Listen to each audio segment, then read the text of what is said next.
listening to Allergy from Children's Mercy Hospital in Kansas City. Today is January 22nd, 2024.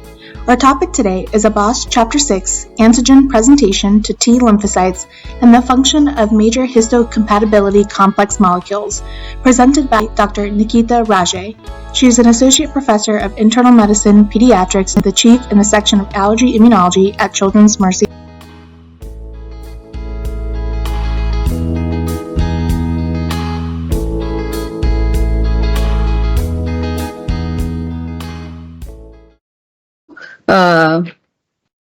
Hope you guys had some time to review the chapter here. We are going to be talking about chapter 6 today, antigen presentation to T lymphocytes and the functions of MHC molecules. This is from textbook of Abbas. I'm Nikita Raje from Children's Mercy, Kansas City, University of Missouri, Kansas City. Here's my email in case you guys have questions or you know where to find me. And then it's already January 22nd, 2024. Let's get started. So disclosures again, nothing relevant to the talk today. Our learning objectives are to expand the understanding of MHC and antigen presentation to T lymphocytes, and we'll go through various topics here. Couple of questions, we'll come back to these at the end. In the class 1 MHC pathway of antigen presentation, peptides generated in the cytosol are translocated into the ER in which of the following ways? Which of the following is non-polymorphic molecule that is structurally homologous to class 1 MHC alpha chain, associates with beta-2 microglobulin, and displays lipid antigens for recognition by NK T cells? All right, so we'll start with just the antigens. We are talking about antigen presentation. We'll start with the antigens that are recognized by T lymphocytes. Now, last chapter, we talked about innate immunity, and we talked a lot about recognition molecules. And that theme continues today because the goal is to make sure that we understand the most important part of the immune system's response is based on the recognition. If there is no recognition of a danger molecule or a foreign molecule, then the immune system should not be responding at all. If it is blind to the foreign antigens, if it cannot recognize those molecules, then either it doesn't respond at all or it responds in a manner that is not required, and that would be even more dangerous. So our goal is to look at the eyes and ears of the immune system, which is the recognition molecules. So the antigens have to be recognized by the T lymphocytes, and they have to be presented to the lymphocytes in a particular manner. So the antigens recognized by T lymphocytes are very specific. They have to be peptides. The T cells only bind to peptides that are presented to them by the MHC molecules. These peptides are typically linear, so they are kind of cut up. The proteins are cut up into small peptides that can be loaded onto the MHC molecule and then presented to the T cells. These peptides or any antigen that's presented to T cells are associated to a cell. So the MHC is present on the surface of various cells, and so those MHC molecules present the antigens to T cells. So the antigen is bound to the MHC that is bound to a cell. So it's not a soluble antigen that you will find that T cells respond to. And then the other concept is that there are two types of T cells, as we know, CD4 and CD8, and they preferentially recognize antigens in two different segments of the cell. So if these are antigens that are ingested from extracellular environment and go into the vesicles inside the cell that present those antigens on the MHC of that cell, right? If the antigen comes from outside into a cell, then processed so that the MHC of that cell will present that antigen to the T cells, those T cells are going to be CD4 T cells, versus the antigens that are produced in the cytoplasm of the cell itself, so the intracellular antigens, those are going to be presented to CD8 T cells. So as we heard, antigens that are recognized by T cells are very, very specific. T cells are very picky in what they respond to. So just summarizing what I already mentioned, these are supposed to be peptides, short in size, they are linear, and they are associated with cells. And then extracellular antigens are presented to CD4 cells, and the cytosolic antigens are presented to CD8 cells. Some of the exceptions to that concept are a peptide can be bound to hapten, and when they are bound, a conjugated peptide that's bound to the hapten, it can still that the T cell response can be to the hapten. This is particularly true in case of contact dermatitis. Some T cells also recognize non-protein antigens, and we'll talk about that. Okay, so let's talk about antigen-presenting cells.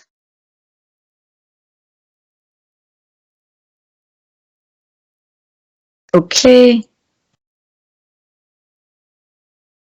So the antigen-presenting cells, as the name suggests, present antigens to the T cells. That in turn helps to activate the T cells. So what are these antigen-presenting cells? These are three professional antigen-presenting cells. There are other antigen-presenting cells, but these are what we call as professional antigen-presenting cells: dendritic cells, macrophages, and activated B cells. And so as you see here, dendritic cells are going to, well, let me take a look here. We'll talk about that in a minute. So these professional antigen presenting cells are going to be exposed to microbes. And when they are exposed to microbes, these cells will increase the expression of MHC class 2 on their surface, initially inside the cell, then on the express it on the surface of the cells. Co-stimulators that interact with the T cells or the lymphocytes, and cytokines. They can also use some chemokine receptors that are expressed so that they know where to, what trail to follow.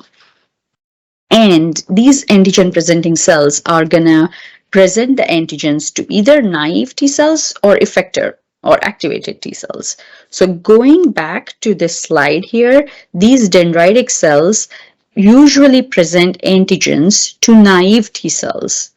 And those naive T cells are activated. Once they are activated, they undergo clonal expansion, differentiation into effector T cells. On the other hand, the macrophages and activated B cells are a little different. They typically present the antigens to already activated or effector T cells. And the difference is because the dendritic cells will take the antigen from the site of infection, get into the lymphatics, go to the lymph nodes where the naive T cells reside. And that's where they present the antigens and activate them. Now these activated T cells that have differentiated to effector T cells go to the site of infection. That's where they are going to find the macrophages, for example, and the macrophages again activate or present that antigen to the activated T cell or effector T cell, right? So macrophages are presenting that same antigen again to the effector T cell, and that helps in activation of macrophages themselves. So these effector T cells then help in cell-mediated immunity. Compared to the B cells, activated B cells, say they are in the lymph node where they get activated, they present the antigen to the already effector, activated and effector T cells, so that the effector T cells here in this case will help in interaction with the B cell so that they can produce good quality antibodies. Right? So difference between these two types of presentation is dendritic cells help in activation of naive T cells, whereas macrophages and activated B cells will present the antigens to T cells, but these are activated T cells. So as we saw, the presentation helps with activation of T cells, but also there is a bidirectional interaction or positive feedback. So dendritic cells present antigens to T cells. T cells get activated. They get differentiated into effector T cells. Effector T cells are going to produce cytokines that will further help in activation of dendritic cells. So there is a bidirectional interaction, and the positive feedbacks helps in presentation of the antigen by the dendritic cells to the T cells again, right? So that's the positive feedback. So again, we are talking about the same antigen presenting cells where dendritic cells present antigens. Say, these professional antigen presenting cells are typically associated with presenting the antigens to CD4 cells. And if you look at the expression of class II MHC or co-stimulators that are present, that can be either constitutive, which means it's present at baseline, or sometimes it's increased because of certain factors. That could be cytokines, that could be presence of certain signals, such as co-stimulators. And so that increases the expression of class II MHC. Similarly, some of the signals co-stimulators are present at baseline or constitutively expressed, but it can be increased in some cases like macrophages or B cells when there are cytokines or other co-stimulator signals that are present. All right, apart from these professional antigen presenting cells, there are some other cells like vascular endothelial cells, various epithelial and mesenchymal cells that will also have MHC class II on them. So these antigen presenting cells are going to present the antigens that they capture. How do they capture these antigens? They are present very strategically, right, in areas where the body comes in contact with outside and may come across antigens such as skin, GI tract, respiratory tract. So these are the places where there is epithelia or mucosa or skin that's going to come in contact with foreign antigens when they enter the tissue. Some of these antigens are going to be cell-free, right? Cell-free antigen, or they may be antigens that are bound to a cell. Typically, an antigen that is, bound to the cell, if it enters the antigen-presenting cell, it's the antigen-presenting cell, like dendritic cell, will enter the lymphatic vessels and take that antigen to the lymph node. Versus there are some cell-free antigens that are in the circulation, and they are taken up by antigen-presenting cells in the spleen. So the blood-borne antigens are captured by EPCs in the spleen, versus lymph node collects the antigen from epithelium, connective tissue, any cell-bound antigens. How are these captured? So when the dendritic cell, for example, comes in contact with an antigen that has entered has broken that first physical barrier and entered the tissue, these are captured by the dendritic cells by various phenomena like pinocytosis or macropinocytosis. So the dendritic cells are just taking sips of whatever's they are coming in contact with. Versus they can sometimes use receptors in processes like endocytosis or phagocytosis, where they are able to capture that antigen and take it inside. So they use the pathogen basically the PRRs, different kinds of PAMPs or DAMPs on that antigen are going to be attracted to the receptors like toll-like receptors or CLRs or other receptors that can be that are able to bind to them, and then the antigen is captured by the antigen presenting cell. That antigen presenting cell, once it captures the antigen, it's going to be able to interact or lead to the activation of the antigen presenting cell, and end up in helping with release of cytokines in response to that antigen. Depending on the type of antigen, the cytokines that are released may differ. Once that happens, the dendritic cells are going to migrate through the lymphatics on their way to the lymph nodes. As the activation progresses, they are able to express more MHC on their surface, cytokines that are important in presentation to the T cells. And so all their machinery is these dendritic cells that are entering the lymphatics are going to differentiate and have those machinery ready that will help them present that antigen to the T cells in the lymph node. So let's look at some of that machinery, right? So these dendritic cells, once they are activated, they lose the adhesiveness for the tissue so that they can get into the lymphatics and move towards the lymph node. They start expressing CCR7. Why CCR7? We know that that helps them to get attracted to a area that releases CCL19 and CCL21, which is the T cell zone of the lymph node.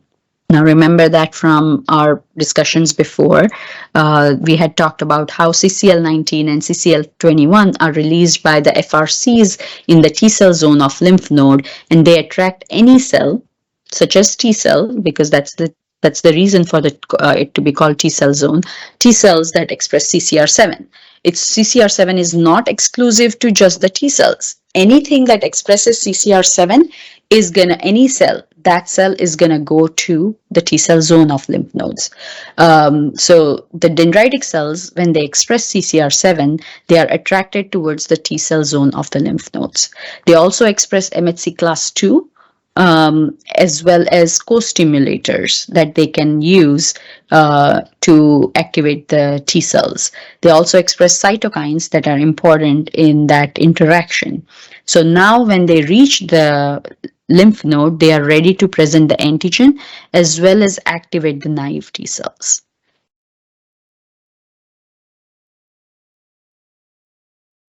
So that's the concept of antigen presentations, antigen presenting cells, how they interact with the antigen, capture it, process. We'll talk about the processing, but they take that antigen and in the meantime get into the lymphatics to reach the lymph nodes.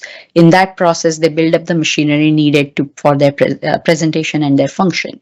Some of the exceptions to that rule are soluble antigens, for example, that instead of getting captured by the dendritic cells, will reach either the spleen, as we talked about in blood circulation, or if not, they can reach the lymph node, but then they are taken up by the macrophages that are under the capsule where the bigger antigens are taken up.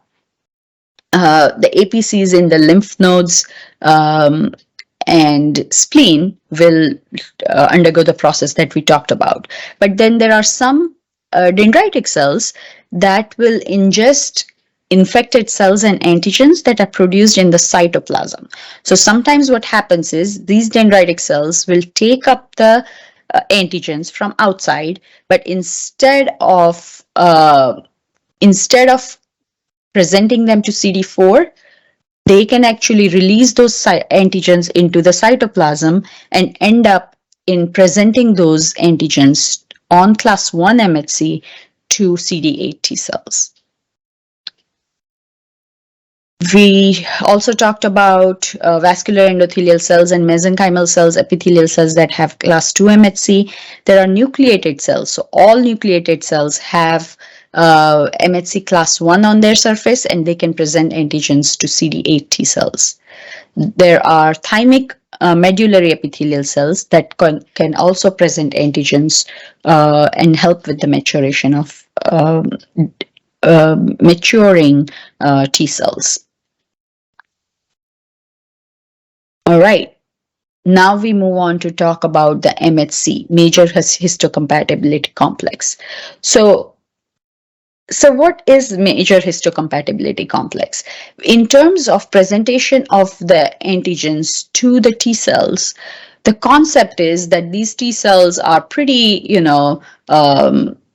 spoiled, or they need like royal service. So if these T cells are used to looking at antigens that are presented to them, it's almost like the MHC is like a platter on which that food is served to the T cells. So I look at the MHC as a platter or an antenna, right? We talked about billboards that help to kind of show that antigen or present the antigen, or a platter on which that food of antigen is served to the T cells.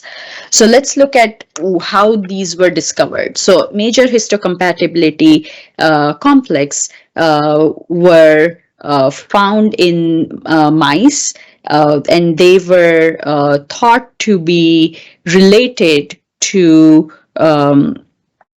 the tissue compatibility. So if an antigen that's present on the mice is introduced in other species, it can lead to a reaction, right? It can lead to rejection of that tissue.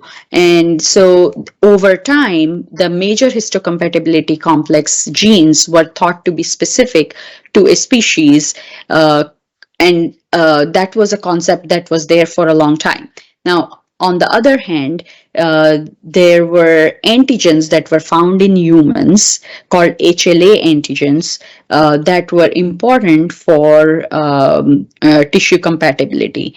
And over time, it was realized that the genes, MHC genes, are the ones that give rise to HLA antigens, even in humans.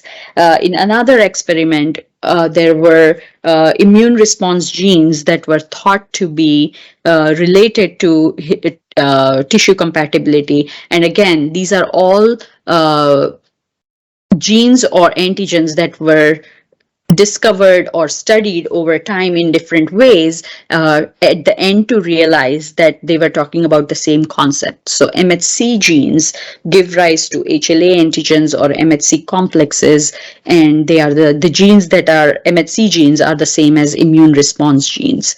So the concept of MHC restriction shows that how there are, so say there is a mouse of a certain strain and it is infected with a certain antigen, right? And in those cases, if there is MHC belonging to that strain, so strain A MHC that's present, if that T cell is presented with an antigen by the antigen presenting cell with the MHC of the same strain, that will result into activation of the T cells and will lead to the lysis of that cell, right? So CD8 response.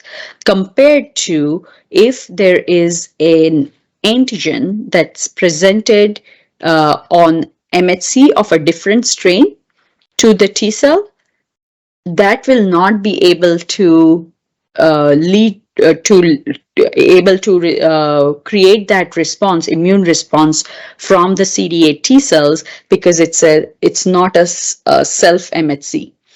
So MHC is restricted to the self host cell, and it has to present the MHC has to present that antigen to the T cell of the same strain. So we know that there is a restriction of MHC that plays a role. The MHC locus on the gene is located on chromosome 6q, and it contains class 1 and class 2 genes. So class 1 MHC and class 2 MHC both have genes that are present on this chromosome, and they encode structurally distinct proteins.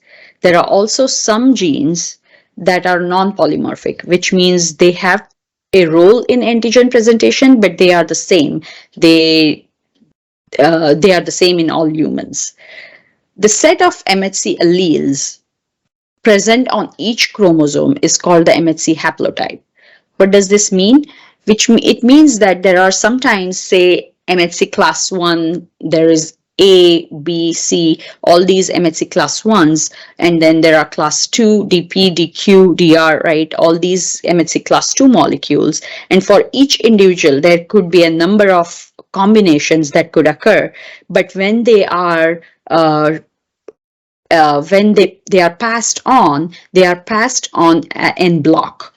So it could be A1, B2, C3, like all these numbers, the whole block is passed on from one generation to another en bloc. That whole the set of those alleles that are passed on each chromosome is called MHC haplotype. So here is the locus, right? On humans, chromosome 6, there would be class 2 MHC locus and class 1 MHC locus. So A, B, C, and DP, DQ, DR. All of these can be polymorphous, or basically they can differ in different individuals. But there are some, like DM, proteasome, some of the other genes that are present on this on the chromosome 6 can play a role in MHC presentation and some of the proteins that are important for the regulation, but they don't differ as the class 1, class 2 MHC molecules differ. So here are just the examples of like the haplotype. Here is, say, A1, B1, A2, DP, DM, like DP, DQ, all these can differ in different individuals. All right, so let's talk about the MHC molecules. So now we were talking about the gene, MHC gene still now. Now we are talking about the protein. So these genes, MHC genes, will give rise to MHC molecules or MHC proteins that play a role in antigen presentation. So the MHC molecules are expressed constitutively, which means they are present at baseline. These are class 1 and class 2. All nucleated cells have class 1 MHC on them. And the professional antigen presenting cells, so dendritic cells, macrophages, activated B cells, these are the ones that express class 2 MHC. The class 1 MHC is important for express or presenting intracellular antigens, whereas class 2 MHC is important for presenting extracellular antigens to the T cells.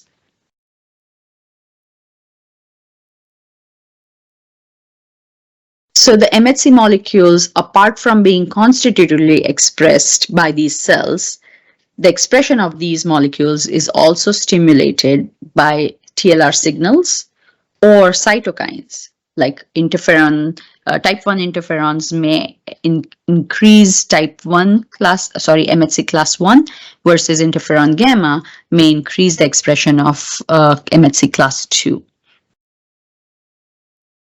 So what happens if the MHC molecules are not expressed? It can lead to something called bare lymphocyte syndrome.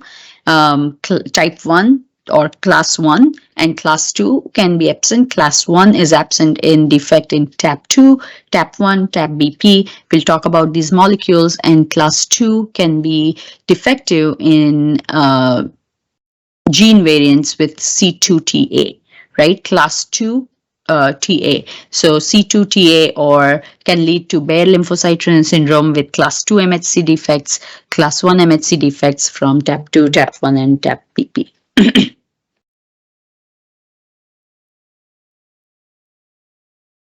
So the structure of MHC molecules is really important as well.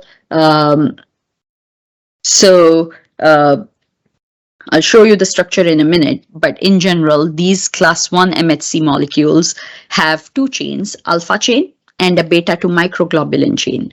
Class 2 MHC has one alpha chain and one beta chain that form the structure of these MHC. The alpha one, so I'll show you the structure. I think it's really easy to understand when you see the picture actually. So here is the alpha chain in class 1 MHC. It's bound to beta to microglobulin chain, and this alpha 1 and alpha 2 chain domains of the alpha chain together form the cleft in which the peptide sits, right? So here is a cell, right? So this is an APC. So you see the membrane of the antigen presenting cell. In that is inserted MHC molecule. This is a class 1 MHC, and class 1 MHC has an alpha chain and beta 2 microglobulin chain. Alpha chain has alpha 1, alpha 2, and alpha 3 domains. Alpha 1 and alpha 2 create the peptide binding cleft where the peptide sits, and then the beta alpha 3 domain of the MHC class 1 interacts with that beta 2 microglobulin. This CD8 binds to that site at the alpha 3 domain. So the peptide binding cleft is the one that differs a lot, right? Depending on the structure of alpha 1 and alpha 2 domain, that cleft can be polymorphous, and it actually is only able to accommodate a peptide that is about 8 to 11 amino acids long. It's a closed, as you can see, it's like a closed cleft, so it cannot accommodate any longer peptide in it. The beta 2 microglobulin is encoded by non-MHC gene. It has that structure that we talked about in last chapter called immunoglobulin domain. So this is a part of the immunoglobulin superfamily, right? And it binds non-covalently to alpha 3, as we saw. All right, so moving back here, we saw that the class 1 MHC has these two chains. The peptide binding cleft is made up of alpha 1 and alpha 2. CD8 binds to alpha 3. And the examples of class 1 MHC are HLA A, B, and C. Compared to that, the class 2 MHC has alpha and beta chains. Alpha 1 and beta 1 domains are the one that make the peptide binding cleft, and the CD4 binds to the alpha 2 and beta 2 domains.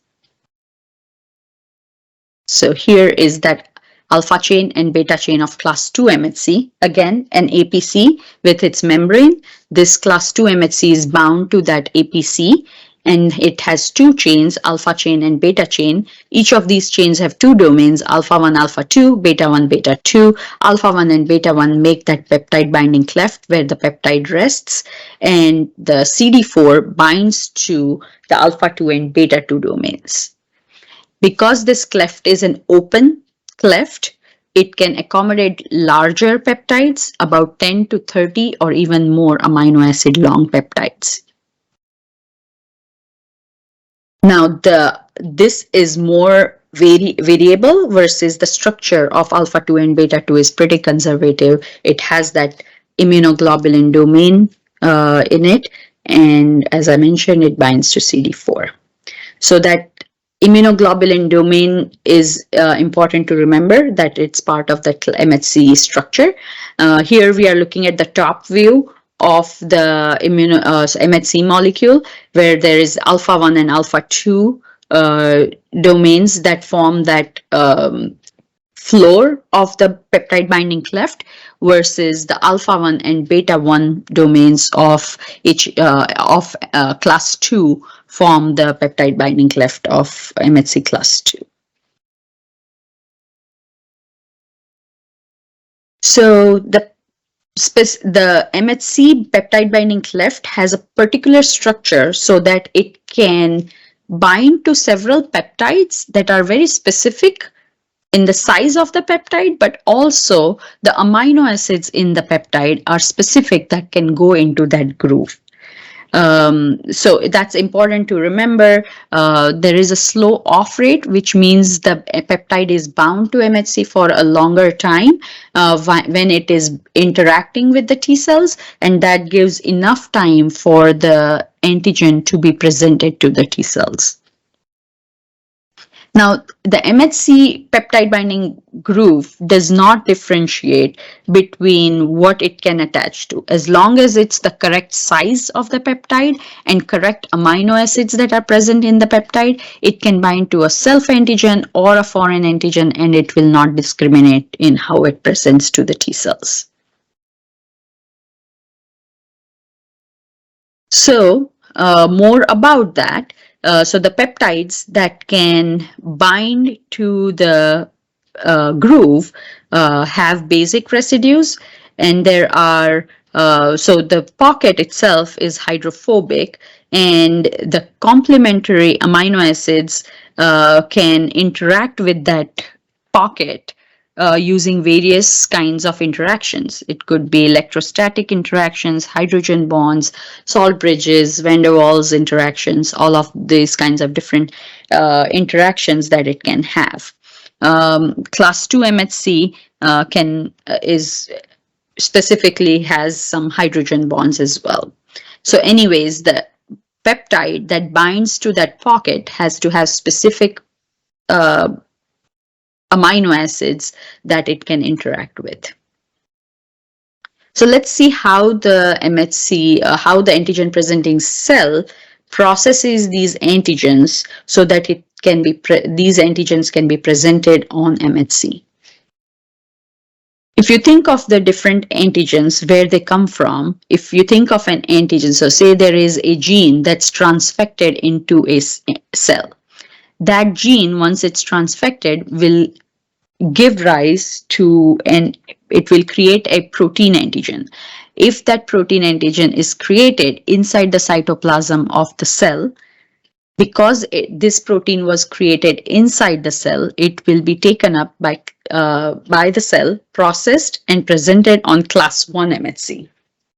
So it will be presented to CD8 T cells and not on CD4 T cells. Versus if you introduce a antigen into the cytoplasm, if it's taken up into the cytoplasm, not endocytosed or taken up, it's not an antigen that's phagocytosed. In those cases, if it ends up in the cytoplasm of the cell, that will be processed so that it's presented again on class 1 MHC. But if there is endocytosis of an antigen or phagocytosis, it's taken up in a different way so that it's an extracellular protein that's taken up, and that extracellular protein is processed in a way that it's presented on class 2 MHC to CD4 T cells. So the summary is, if there is a cytoplasmic protein, it's processed in a certain way that it enters the class 1 MHC pathway and is presented to CD8 T cells. If it's an antigen that's endocytosed or phagocytosed, it ends up in class 2 MHC pathway and presented to CD4 T cells. So let's look at both of these pathways. Here is our class 1 MHC pathway. Say there is a production of proteins in the cell, right? So it's an intracellular protein that is present in the cytoplasm of that cell. Those proteins, or if, as we saw in the other picture here, there could be delivery of protein directly to the cytoplasm. If it's in the cytoplasm, it's ubiquinated, which means it's tagged for destruction. Those ubiquinated proteins are taken up by a part of the cell called proteasome. In the proteasome is like, basically, if we consider that MHC is a platter on which food is served to the T cells, the proteasomes are like the choppers. They chop up the food. They chop up the protein into certain sized peptides. So the protein that gets into the proteasome is a whole protein that goes in, but what comes out is a particular sized peptides that have amino acids that are particularly specific, that can be that can help them get loaded onto MHC peptide pockets that we just saw on MHC structures, right? So again, so there are these proteins that are present because in the cell, in the cytoplasm, because they are produced inside the cell. Those are taken up by the proteasome and peptides are produced. These peptides are taken up onto something called TAP. TAP stands for transport associated protein. TAP is present on the endoplasmic reticulum. And that endoplasmic reticulum, so once the peptide is loaded onto TAP, it enters the endoplasmic reticulum, and then close to the proximity of TAP is tepasin, and tepasin comes in close proximity of newly produced MHC molecules. So in the endoplasmic reticulum, on the ribosomes, are newly produced, these are meant to produce various proteins. One of them is class 1 MHC chains. Class 1 MHC alpha chain is produced, and there are several chaperones that bring beta 2 microglobulin chain close to it. So it forms the whole structure of class 1 MHC. The newly formed class 1 MHC are brought close to tepasin. And when the peptides that are coming from those intracellular antigens, they are coming into the endoplasmic reticulum through TAP, they get loaded onto the surface of, or the MHC cleft of, the cleft of the MHC molecules. Now that peptide loaded MHC molecule is going to be released into Golgi apparatus, so that is, it's carried to the surface of the cell, where it can be, it basically forms an antenna on which, or the platter on which that peptide is presented to the CD8 T cells. Also, if you look in the left lower corner, I don't know if you can see my pointer here, left lower corner, there are some times when there are antigens that are coming from outside, phagocytosed, but for some reason the phagosome releases that antigen into the cytoplasm. In those cases, the ingested protein that comes into the cytoplasm then again enters the class 1 MHC pathway and gets presented to CD8 T cells. Typically, anything that comes from outside should go into class 2 MHC pathway and get presented to CD4 T cells. So here there is a change in that process, and this is called cross presentation. So really important to remember all these parts of the class 1 MHC pathway. That includes proteasome. So ubiquitinated proteins get into the proteasome, produce the peptides of particular size with particular amino acids, get loaded into TAP. TAP has two parts, TAP 1 and TAP 2. They are associated with tepasin, where the newly formed class 1 MHC molecules are coming on, and that peptide gets loaded with the help of chaperone proteins such as ERAP onto the MHC class 1 molecule. Golgi apparatus takes that class 1 MHC along with the peptide loaded onto it to the surface, and then presentation to the CD8 T cells.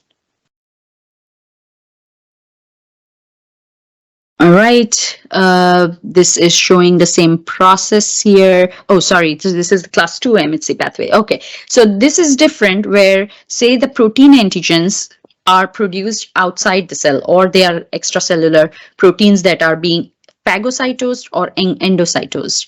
Those antigens end up in an endosome, and then that endosome binds to a lysosome to form endolysosome.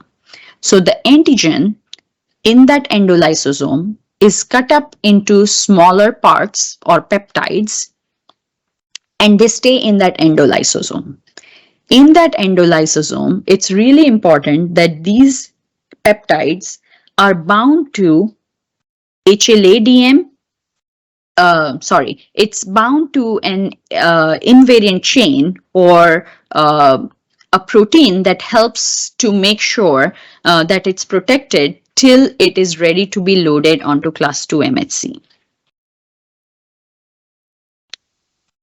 So then, in the endoplasmic reticulum, just like the class 1 MHC molecules are produced, class 2 MHC chains are also produced in endoplasmic reticulum. When these chains, alpha chain and beta chain, are put together by chaperones to form a fully formed class 2 MHC, it's important that the invariant chain is bound to that class 2 MHC so that it does not get loaded with the peptides coming from TAP and tepacin, which are supposed to go to class 1 MHC. Now, this class 2 MHC bound to the invariant chain is loaded in, is sent into the Golgi apparatus. And that Golgi apparatus takes it so that it interacts with the endolysosome. In there, the part of the invariant chain that is blocking the peptide binding cleft is cut up by HLA-DM. So the part of that is cut up is called clip.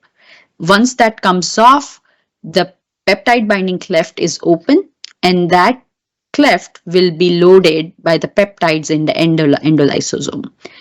Once that happens, it is taken to the surface where it can present that antigen to the CD4 T cells. Here is a picture of class 2 MHC and the invariant chain blocking the peptide binding cleft of the class 2 MHC. The HLA-DM comes along and takes that invariant chain off. So we are seeing a close-up look of the same process here.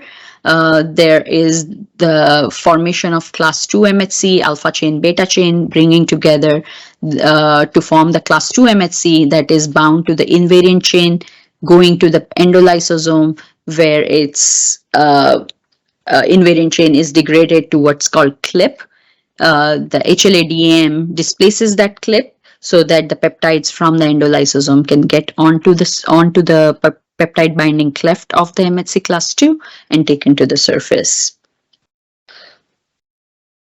All right, so that's the class 1 and class 2 MHC. As we know, class 1 MHC is important in all nucleated cells that can present antigens to CD8 T cells, versus class 2 MHC, mainly the professional APCs, also some endothelial cells, epithelial cells, thymic epithelial cells, present the antigens to CD4 T cells. Proteasome is the one that's responsible for antigen degradation in class 1 MHC. That cutting and chopping in class 2 MHC pathway is done by late endosomes and lysosomes. And it's the cytoplasmic proteins that are cut up in class 1 MHC, endosomal and lysosomal proteins that are internalized from extracellular environment are cut up, are the ones that are processed in class 2 MHC. This is, again, it's important to remember some of the proteins and enzymes that are important for the process of cutting and chopping that's done in these pathways. Beta 1, beta 2, beta 5 for proteasomes in class 1 MHC, and then some cathepsins and some other proteases that are important in the endosomes and lysosomes of class 2 MHC. All right. We talked about cross-presentation. The antigen comes from outside, but somehow instead of being in the endosome or endolysosome, or in the phagosome, it ends up in the cytoplasm. Once it ends up in the cytoplasm, it's picked up by the proteasome and enters the class 1 MHC and then loaded onto class 1 MHC to be presented to CD8 cells instead of CD4 cells of class 2 MHC. And so the response is different. So that's called cross-priming or cross-presentation. The T cell response would be, of course, be different because it's presented to different T cells. Class 1 MHC ends up in activating CD8 T cells, leads to lysis of the cell, versus class 2 MHC presents the antigens to CD4 T cells that will give rise to cytokines to form various subsets of T cells, such as helping with Th1 cells, helping with macrophage activation, or B cells, so that they produce various antibodies and improve the quality of the antibodies that are produced. Now, there is a concept of immunodominant epitope that's important. So the antigen that's cut up, it's going to be processed so that it can be loaded, the antigen can be loaded onto the MHC cleft. But we know that the MHC cleft has a very small area where there are only small peptides that can fit into that cleft. So sometimes there are when the antigen is cut up by proteasome or lysosome, it's cut up into parts. So the portion of the antigen or the epitope of the antigen that is processed in a way that only some of them will get onto that MHC cleft, and that's called the immunodominant epitope. Presentation of non-protein antigens to T cells. Again, as we know, most of the T cells are only going to respond to peptides, but the NK T cells will also respond to lipids and glycolipids. And so the MHC, or it's not the classical MHC, it's called non-classical MHC, that presents those antigens to the NK T cells, and that molecule is called CD1. Gamma delta T cells do not need MHC expression or restriction, do not follow the MHC restriction, and they can actually respond to various molecules like proteins, lipids, phosphorylated molecules, alkylamines, all of those. All right, so that was the end of the chapter. We have a few minutes. Let's go through the questions. In class 1 MHC of antigen presentation, peptides generated in the cytoplasm are translocated into ER in which of the following ways? Tap. That's correct. Which of the following is a non-polymorphic molecule that is structurally homologous to class 1 MHC alpha chain, associates with beta 2 microglobulin, displays lipid antigens to NKT cells? CD1. CD1 is correct.